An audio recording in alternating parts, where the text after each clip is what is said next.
Dallas Cowboys OTAs are underway. It was an open practice to the media on Thursday. So let's take a look at some of the news and notes coming out of it. First, the one that caused some overreactions to my chagrin in the end. Tony Pollard's getting some wide receiver reps. Oh my goodness. My first reaction was, duh. Of course Pollard's getting some reps at wide receiver at OTA. It is 2021. Pass catching matters. That's something you need your change of pace third down back to do. As a reminder, folks, Tony Pollard last year played about 19% of his reps either in the slot or out wide. Now, some of those were motioned out of the backfield, but still. Now, Mike McCarthy also mentioned that the Cowboys receivers were light on bodies due to some minor nicks and allergies, which, okay, weird, maybe a little bit soft. Maybe that's a nice way of saying they weren't in the best shape. I don't know. Either way, they were a little bit thin. And, of course, Pollard played some receiver at Memphis. And not only that, giving him some wide receiver reps helps me unleash what I do want to see more of in 2021. Namely, finding a way to get Tony Pollard and Ezekiel Elliott on the field. If you're going to do that, I think the most sensible route, especially in more pass-catching situations, is not to run 21 personnel, a.k.a. two backs and a tight end, in which you're pulling off Michael Gallup or CeeDee Lamb, but rather run 20 personnel, which is two backs and no tight ends. So it's Michael Gallup, Amari Cooper, CeeDee Lamb, Tony Pollard, and Zeke Elliott. That offers you some fun, and I would say this in particular, that might be pretty dynamic in the red zone, where Kellen Moore likes to have his most fun when it comes to creativity and play calling, which is what we saw last year, at least at points, because, well, the offensive line was really banged up, and that was a bit of an issue throughout the season. So do you guys want more Tony Pollard reps? Get your votes in for me. Type in Y for yes. You want to see Tony Pollard out there more often and getting the ball even more. Or type in N for, you're fine. You don't want to see any more Tony Pollard. Get your votes in for me right now in the comments section. Let's hop back aboard the CeeDee Lamb hype train, folks, as he is once again drawing rave reviews to the shock of absolutely nobody. Mike McCarthy said he thinks this is going to be a jump year, was the phrase he used for CeeDee Lamb, and I am in complete agreement. And by the way, Lamb said he was as well. In 2020, despite a not great quarterback situation for most of it, he had 935 yards. And I think with Dak Prescott, who is a more accurate and, of course, better quarterback than Dalton, DiNucci, and Garrett Gilbert were, I think Lamb's going to have a major season. Now, I will make note that Lamb was still working on punt returns at OTAs. I still think the role for Lamb, at least early, at least as we sit right now, and that could change if someone impresses in that same role, is to make him what I call the high-leverage punt return guy. You're not going to send him back out there simply to call a fair catch when he's standing on his own 8-yard line or whatever. But if the opposing team is backed up, which, I mean, we didn't see very much of that this past year, but if they're backed up, you put Lamb out there at his own 40-yard line, give him the chance to make some big-time plays. I like that one quite a bit. So I know that some of you are concerned about having CeeDee Lamb on punt returns, and I get that. But because you've got Zeke and Pollard and Jarwin and Schultz and Gallup and Cooper, if I can get CeeDee Lamb an extra touch or two per game, I actually think that's valuable enough to risk the potential injury concerns there. But what do you guys think? Do you want CeeDee Lamb out there on punt returns? Get your votes in for me. Type 1 for yes or type in 2 for no. Speaking of CeeDee Lamb, if you're on the hype train, go get his jersey. $80. Chatsports.com/CD jersey. Check the comment section and the description. The two jerseys you just saw right there are available. Now, these tend to run out pretty quickly, so get in while you guys still can. He's a stud. CeeDee Lamb is going to be an awesome football player. You should have zero qualms about getting his jersey and worry about him not being good. He's going to be a superstar receiver. So get yours today at chatsports.com/CD jersey.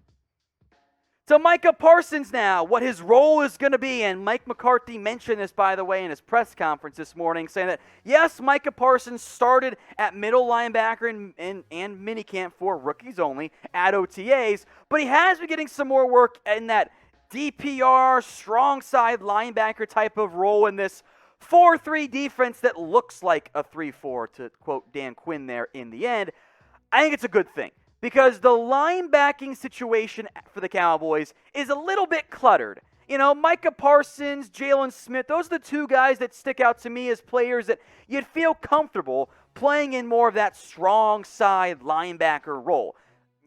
Jabril Cox, Keanu Neal, and not Leighton Vander Esch are more of the weak side linebacker styles. Those are not guys you want necessarily coming off the edge and blitzing. So to help get Micah Parsons on the field, your first-round pick after all, as much as possible, I want him out there in that role. He was a pass rusher in high school. It's a role he did pretty well at Penn State. He's not Von Miller. He's not a full-time pass rusher. But to give him that rep where sometimes you can drop him into coverage, you can put him on tight ends, although I don't want him in coverage all that much, have him come off the edge though at points as well, that carries value to me. So I think that kind of hybrid strong side middle linebacker role, if you watch the Seahawks play last year, it's basically what KJ Wright did. I think that role carries value for the Dallas Cowboys, and I want to see Parsons get some of those reps here before the preseason even gets going. If you guys want daily Cowboys videos, as I assume you all do, otherwise why are you guys even here? Hit that big red button and subscribe. We will keep you covered every single day with what's going on around America's team. News, rumors, mailbags, everything, including that and everything else in between. Hit that big red button and subscribe today. A very positive sign here from the early, again, OTA, so we're not going to overreact. But Nahshon Wright is drawing praise right now from the media present at OTAs. That's a very good sign. Now, look, Dak's not doing 11-on-11s. Most of the big plays are coming against not Dak Prescott because, it's Garrett Gilbert and Ben DiNucci there. But him making plays is a really good sign. And I would like nothing more than to look like a stupid idiot about Nahshon Wright. I would be very happy to say, you know what, I was wrong. The Cowboys proved everyone else wrong, and they made the great pick of taking Nahshon Wright at the back end of round 3. Dallas was right. Everyone else, including me, was wrong. I would like nothing more. At least so far, based on admittedly very earlys and not that important OTAs, heading in the correct direction. Now, the other rookie corner I wanted to mention here is Kelvin Joseph, who was not on the field at OTAs, and as we film this, the exact reason was not known, and that's at least not freaking out worthy over, but definitely worth mentioning for the Cowboys. He's played in just 15 career games. Kelvin Joseph is raw. There's no way around that. You have to acknowledge that, even if you love him as a prospect. So him not being out there, it's at least a little bit troubling. I'm not entirely sure why. Maybe he took his nickname, Boss Man Fat, a little bit too seriously in the offseason. Who knows? It's early. I'm not going to panic. But with him not being out there right now, missing out on, for a rookie, valuable reps and opportunities, I think for week 1, the most likely outcome right now, and this is a change, by the way, probably Anthony Brown starts on the outside. I'm sure Kelvin Joseph gets worked in. Of course, you're playing the Bucs, by the way. Maybe you don't want rookie and very raw corner Kelvin Joseph out there in the end. I know many of you guys do because I know how you feel about Anthony Brown, and I don't completely disagree with you guys in the end. Even though I think at some point Kelvin Joseph, much like Trevon Diggs last year, will get to start for this team, a slower-ish start here at OTAs might be a potential issue as to why Anthony Brown, the more experienced player, gets the nod early over Kelvin Joseph. But I do want to hear from you guys here as well. Who do you want? I know it's going to be Kelvin Joseph. Or maybe you're writing like Stephon Gilmore, Richard Sherman, or something crazy. Who do you guys want to start opposite Trevon Diggs? Get your votes in for me in the comments section. All right, one last note here around Lael Collins. Now, he says, and it is best shape of life season after all, that he's down to 313 pounds, 10 lighter than what he previously played at. Said he's feeling great after being admittedly heavier last camp. Now, Collins said his hip injury limited his training, and that's why he should have been heavy.